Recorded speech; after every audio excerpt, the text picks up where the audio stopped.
but it's more like tripling or quadrupling down at this point. Why do that now? You know, a year ago, we had a $500 million software business and $500 million in cash that was generating 0% yield.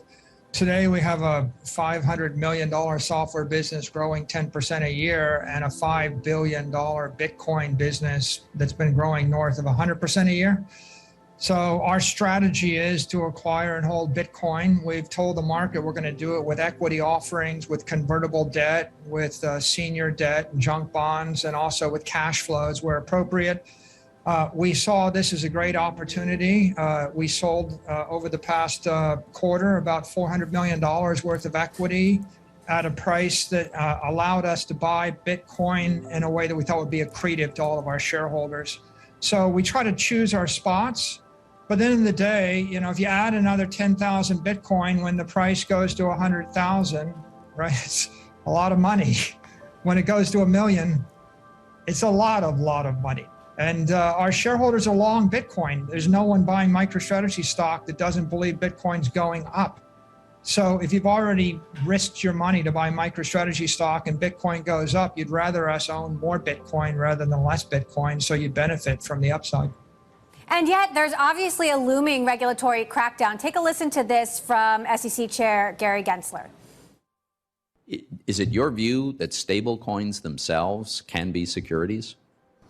I think it's, Senator, they may well be securities. To me, a stable coin doesn't meet the second prong of the Howey test, that there has to be an expectation of profits from the investment. And so if it doesn't meet the Howey test, it looks to me like it's not a security. Now, maybe you've got a good argument for why some are and some aren't. My whole point is, I think we need to have clarity on this. Michael, are you at all concerned that regulators could regulate the exuberance that you were talking about earlier out of the market? I think that the big winner of that entire hearing was Bitcoin. The consensus that's emerging is that Bitcoin is a commodity and Bitcoin is property.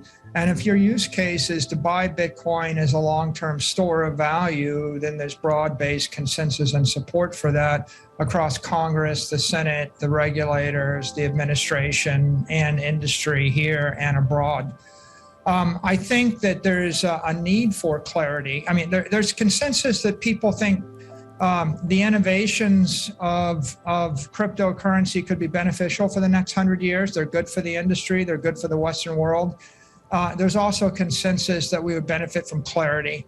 And I think Senator Toomey was pointing out that we would all benefit from clarity, but I think that the SECs would probably agree with them. And I think that over time, we can expect that we'll see more clarity with regard to all digital assets. And I expect that will reduce the volatility in the Bitcoin space. It'll increase public confidence in Bitcoin. And it's also going to accelerate institutional adoption and retail adoption of Bitcoin, because these are all good things for the industry. What about Coinbase versus the SEC? When you see, you know, the biggest crypto platform out there taking on the SEC, you know, does that raise concern if you're just considering getting into this market right now? Well, I mean, Coinbase is the largest publicly listed crypto exchange in the United States, and the other crypto exchanges are offshore.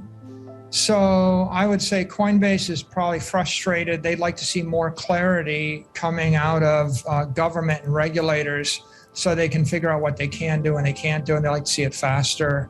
And I think that's really consistent with the entire industry view, which is the industry will benefit from more clarity. I think the fact that Coinbase came public this year in the United States was a good thing. Coinbase doesn't offer the same range of products and services that you can get from offshore crypto exchanges, and I think that they would like to compete in a crypto industry, but there are still murky regulations as to what's allowable, what's not allowable. And if all the rules are clarified for everyone and everybody competes by the same rules, I think that'll alleviate some of that frustration.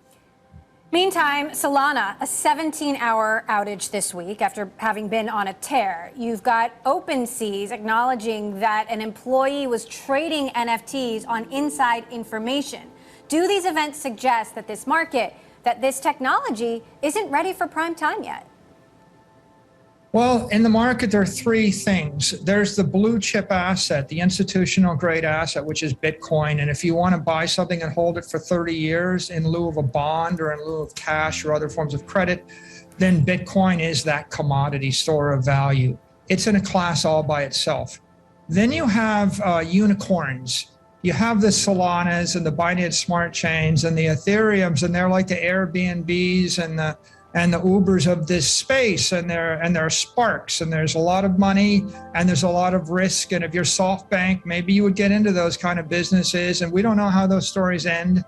And then you've got the smaller crypto ventures, right? Or the 6,000 projects out there that are looking for some future. And I think they're all competing in a world where there's some murkiness about what's appropriate, what's not. MicroStrategy obviously only invests in Bitcoin. I think if you're an institutional investor, the only institutional grade asset, the only investable asset you can invest in is Bitcoin, just for the reasons you pointed out. And I think that the SEC is justified in having an interest in the space for all the reasons you point out. And to the extent that they clarify the rules of the road, I think it's going to make it a safer, more welcoming environment for retail investors and also for institutional investors. And the industry will evolve and mature in that way. Meantime, you have demonstrators in El Salvador burning a Bitcoin ATM, protesting the country's adoption, the country's president pushing the adoption of Bitcoin. What's your take on what this kind of resistance means in just one country and for the rest of the world? Well, I think, first of all, the big news here is 500,000 people in El Salvador downloaded a Lightning Bitcoin wallet, and they received $30 worth of Bitcoin. And that's an extraordinary world-shaking event, never happened in the history of the world. And it indicates just how rapidly Bitcoin and Lightning can spread. I think that there are sparks in El Salvador, and there's politics, right? There's an opposition party in the country. There's opposition parties in every single state of the union and every country in the world. And so if the government takes one position, there's going to be an opposition to that position, and it's natural to see that.